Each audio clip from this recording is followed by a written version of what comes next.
प्रिय छात्रों, आज अपने अध्ययन करेंगे सभी कर्मचारियों के लिए कर योग्य अनुलाभ। Facilities taxable for all employees या perquisites taxable for all employees. इसके अंतर्गत जो मेरे पूर्व के वीडियोस हैं उसमें मैंने आपको बतलाया था किराए से मुफ्त रहने के असुसज्जित मकान की सुविधा का मूल्यांकन, valuation of rent free accommodation. फिर उसके बाद द्वितीय बताया था valuation of rent free furnished house, first unfurnished फिर फर्निश्ड यानी कि सुसज्जित मुफ्त मकान की सुविधा का मूल्यांकन। और तीसरा बताया था concessional house, valuation of concessional house अर्थात रियायती दर पर रहने के लिए दिए गए मकान की सुविधा का मूल्यांकन। आज अपने देखेंगे नियोक्ता द्वारा कर्मचारी के दायित्वों का भुगतान। ये जो है under section 17 sub section 2 part 4 के अंतर्गत नियोक्ता के द्वारा कर्मचारी के दायित्वों का भुगतान अर्थात इनका भुगतान करने का दायित्व तो कर्मचारी का ही है। यदि नियोक्ता स्वेच्छा से इनका भुगतान करता है इन दायित्वों का, तो ऐसी स्थिति में वो भी अनुलाभ का भाग माने जाएंगे अर्थात कर योग्य होंगे। दायित्व किसका था? दायित्व था कर्मचारी का, लेकिन भुगतान किसने किया? नियोक्ता ने स्वेच्छा से। यदि नियोक्ता नहीं करता तो कर्मचारी को तो इन दायित्वों का भुगतान करना ही होता। इसके अंतर्गत जैसे कर्मचारी के गैस, बिजली और पानी के बिलों का भुगतान यदि बिल कर्मचारी के नाम से हो, कर्मचारी के होटल अथवा क्लब के बिलों का भुगतान, कर्मचारी के देय आयकर का भुगतान। देय आयकर का भुगतान का तात्पर्य लायबिलिटी किसकी थी? कर्मचारी की, इनकम टैक्स पे करने की। मैंने प्रारंभ में जब वेतन का आपको चैप्टर बताया था तो उसमें एक टैक्स फ्री सैलरी बताई थी। Tax free salary means tax paid by the employer. Liability किसकी है? एम्प्लॉय की। पेड बाय द एम्प्लॉयर तो वो इनकम का भाग माना जाएगा। कर्मचारी के बच्चों की शिक्षा के व्ययों का भुगतान यदि शिक्षण संस्था नियोक्ता की नहीं है, it means educational institutions not run by the employer. कर्मचारी द्वारा अपने लिए रखे गए नौकर के नियोक्ता के वेतन का नियोक्ता द्वारा भुगतान।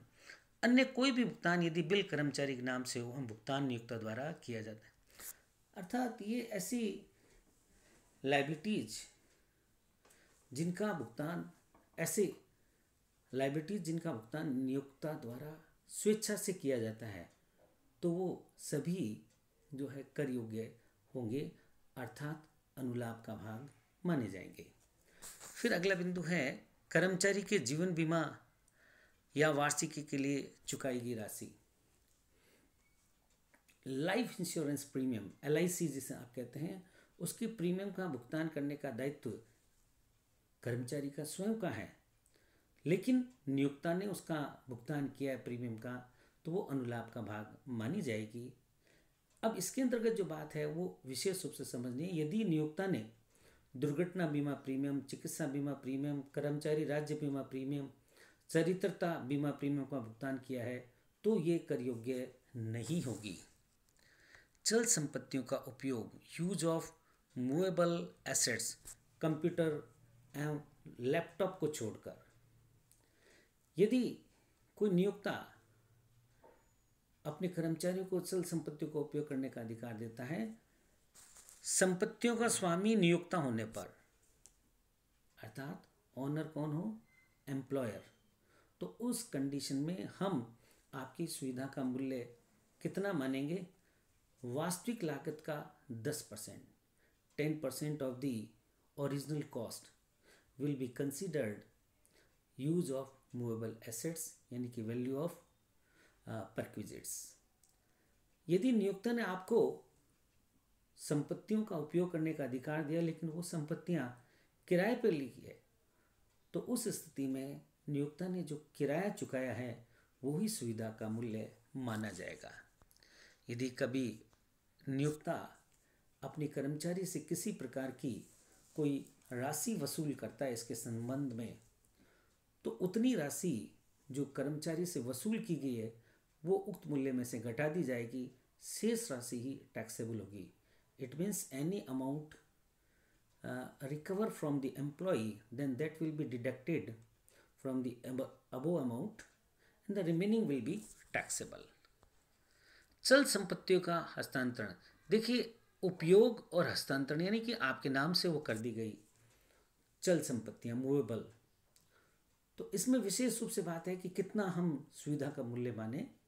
संपत्ति का अपलिखित मूल्य माइनस वसूल की गई राशि, जो है शेष बची राशि सुविधा का मूल्य। अपलिखित मीन्स संपत्ति का रिटर्न ऑन वैल्यू और अमाउंट रिकवर्ड वसूल की गई। बात आती है कि अपलिखित मूल्य रिटर्न ऑन वैल्यू की कैलकुलेशन कैसे करें हम, उसके लिए कंप्यूटर एंड इलेक्ट्रॉनिक गैजेट्स हैं, उस पर डिमिनिशिंग मेथड से घटते शेष पर 50% डेप्रिसिएशन अपलिखित मूल्य की गणना करने के लिए। कार है तो डिमिनिशिंग मेथड घटते शेष पे आपको 20%, अन्य कोई घरेलू उपकरण है तो उस पर ओरिजिनल कॉस्ट का आप 10% लेंगे, उसके बाद जो वैल्यू आएगी वो आपका अपलिखित मूल्य। अब किसी वस्तु का अपलिखित मूल्य मान लीजिए 5 लाख है और उसके बाद आपसे जो वसूल किया गया कोई राशि 2 लाख, तो 3 लाख आपको अनुलाभ का मूल्य चुकाना होगा, यानी कि इनकम का भाग माना जाएगा। नेक्स्ट है नियोक्ता द्वारा कर्मचारी को आवंटित अथवा अंतरित निर्दिष्ट प्रतिभूति अथवा सिवेट समता अंशों का मूल्यांकन। Valuation of specified securities of sweat और equity allotted to transfer by the employer to the employee. इसके अंतर्गत जो है कितना अनुलाभ का मूल्य, विकल्प के प्रयोग की तिथि का उचित बाजार मूल्य माइनस कर्मचारी से वसूल की गई राशि। जो ऑप्शन दिया गया उस दिन उसका फेयर मार्केट वैल्यू जो थी वो कितनी थी और कर्मचारी से कितनी वसूल की गई वो हम घटा देंगे, तो रिमेनिंग जो है उसकी सुविधा का मूल्य माना जाएगा। अब इसके अंतर्गत समझना है कि स्वेट समता अंश होते क्या है। सबसे पहले तो हम उनको समझेंगे। एक कंपनी द्वारा अपने कर्मचारियों अथवा संचालकों को बट्टे पर अथवा नकदी के अलावा अन्य प्रतिफल के लिए जारी किए गए समता अंशों से तात्पर्य है स्वेट समता अंश। अन्य प्रतिफल में जानकारी नो हाउ प्रदान करना अथवा बौद्धिक संपदा अथवा मूल्य संवर्धन के रूप में उपलब्ध कराना आते हैं अन्य जानकारी का तात्पर्य अन्य प्रतिफल में। अब निर्दिष्ट शब्द है निर्दिष्ट प्रतिभूति, कंपनी अंश एवं ऋण पत्र, यूनिट ट्रस्ट ऑफ इंडिया के यूनिट्स, सरकारी प्रतिभूतियां इत्यादि इसके अंतर्गत आते हैं। विकल्प एक शब्द है विकल्प ऑप्शन, एक कर्मचारी को पूर्व निर्धारित कीमत पर स्वेट समतांशों के लिए आवेदन करने के लिए दिए गए अधिकार से है, उसको जो अधिकार दिया गया। अब आता है विकल्प के प्रयोग तिथि का उचित बाजार मूल्य माइनस कर्मचारी से वसूल की गई राशि सुविधा का मूल्य माना जाएगा। नेक्स्ट है नियोक्ता द्वारा करदाता के संबंध में अनुमोदित अधिवार्षिकी कोष में 1.5 लाख रुपए से अधिक का अंशदान, contribution in excess of ₹1,50,000 to any approved superannuation fund by the employer in respect of the SSC. करदाता के संबंध में यदि अधिवार्षिकी कोष में 1.5 लाख रुपए से जितनी अधिक राशि जमा करवाई गई है वो राशि कर योग्य अनुलाभ मानी जाएगी। नेक्स्ट निःशुल्क भोजन एवं चाय नाश्ते की सुविधा, facility of free meals and T snacks. ये कॉर्पोरेट सेक्टर में होता है। कार्यालय समय में प्रदान की गई चाय नाश्ते की सुविधा कर मुक्त होगी।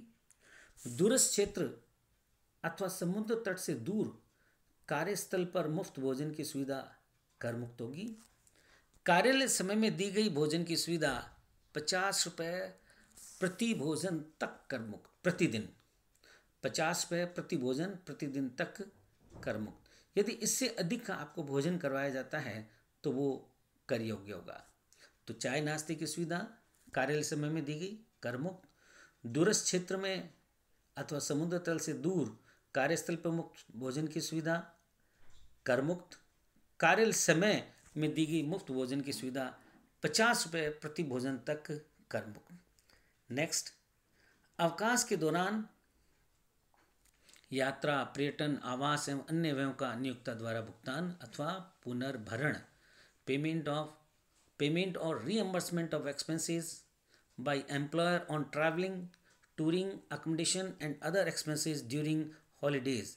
तो इसमें सिंपल सा है, नियोक्ता द्वारा वास्तव में की गई राशि में से आप जो व्यय की गई राशि ही सुविधा का मूल्य माना जाएगा। नेक्स्ट है वैल्यूएशन ऑफ गिफ्ट, उपहार का मूल्यांकन।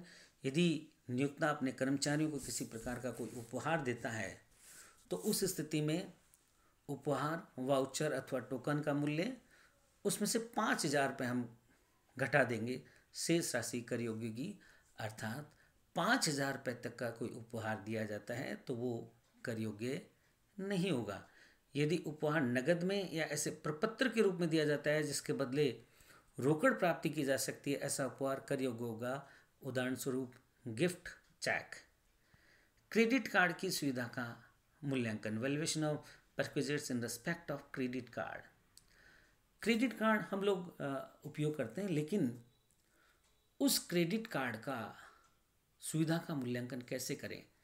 कर्मचारी या उसके पारिवारिक सदस्यों द्वारा किए गए व्यय, जिसमें सदस्यता शुल्क एवं वार्षिक शुल्क भी सम्मिलित है, जो क्रेडिट कार्ड पर प्रभारित है, यानी कि चार्ज किया जाता है, एवं इसका भुगतान नियोक्ता द्वारा किया जाता है, तो ऐसे भुगतान की राशि अनुलाभ का मूल्य होगी। अर्थात क्रेडिट कार्ड जो आप उपयोग ले रहे हैं उस पर जो भी चार्जेस है उसका भुगतान यदि नियोक्ता करता है तो वो सुविधा का मूल्य मानी जाएगी, यानी कि अनुलाभ का मूल्य होगा और वो कर योग्य होगा।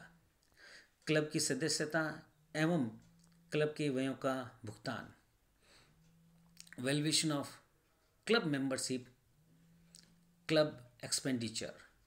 यदि आप किसी क्लब के मेंबर हैं और उसकी मेंबरशिप नियोक्ता द्वारा दी जाती है, यानी कि उसका पेमेंट नियोक्ता द्वारा किया जाता है, तो नियोक्ता द्वारा भुगतान की गई राशि ही सुविधा का मूल्य अर्थात अनुलाभ का मूल्य, वैल्यू ऑफ परक्विजिट्स मानी जाएगी। अन्य अनुलाभ, यदि अन्य किसी प्रकार का कोई अनुलाभ दिया गया है, सुविधा दी गई है, तो नियोक्ता की लागत माइनस वसूल की गई राशि, अर्थात आपसे जितनी भी वसूल की गई राशि है वो घटा लें, अनुलाभ का मूल्य। बिना ब्याज के अथवा रियायती दर पर ऋण की सुविधा, नियोक्ता अपने कर्मचारियों को बिना ब्याज यानी कि इंटरेस्ट फ्री और कंसेशनल लोन्स देता है, तो उस कंडीशन में जो सुविधा का मूल्य है वो कितना माना जाए, इसके संबंध में अलग अलग जो नियम है। सबसे पहले सुविधा का मूल्य शून्य अथवा कर मुक्त होना, यानी कि हम आपकी इनकम का भाग वैल्यू ऑफ परक्विजिट्स शून्य मानेंगे, कोई उसका इनकम नहीं मानेंगे। कैसे? यदि ऋण जो लोन दिया गया है, ऋण दिया गया है, आयकर नियम 1962 के नियम 3A में वर्णित बीमारियां जैसे कैंसर, क्षय रोग, एड्स के इलाज, यदि किसी कर्मचारी के कैंसर हो गया और उसको नियोक्ता ने लोन दिया, इंटरेस्ट फ्री लोन दिया, तो उस स्थिति में उसका जो ब्याज है वो मुफ्त कर दिया गया, यानी कि उसको किसी प्रकार का हम उसे ब्याज वसूल नहीं करते हैं कर्मचारी से। तो ऐसी स्थिति में वो ऋण जो दिया गया, इंटरेस्ट फ्री लोन दिया गया, वो इंटरेस्ट एग्जिम्प्टेड होगा, उस पर किसी प्रकार अनुलाभ का मूल्य नहीं माना जाएगा। लेकिन यदि कर्मचारी को चिकित्सा बीमा योजना के तहत कोई राशि प्राप्त हो जाती है तो ऋण के उस भाग पर ब्याज के कर मुक्त होने संबंधी लाभ प्राप्त नहीं होगा, यदि मूल ऋणों की कुल राशि 20,000 से अधिक नहीं हो।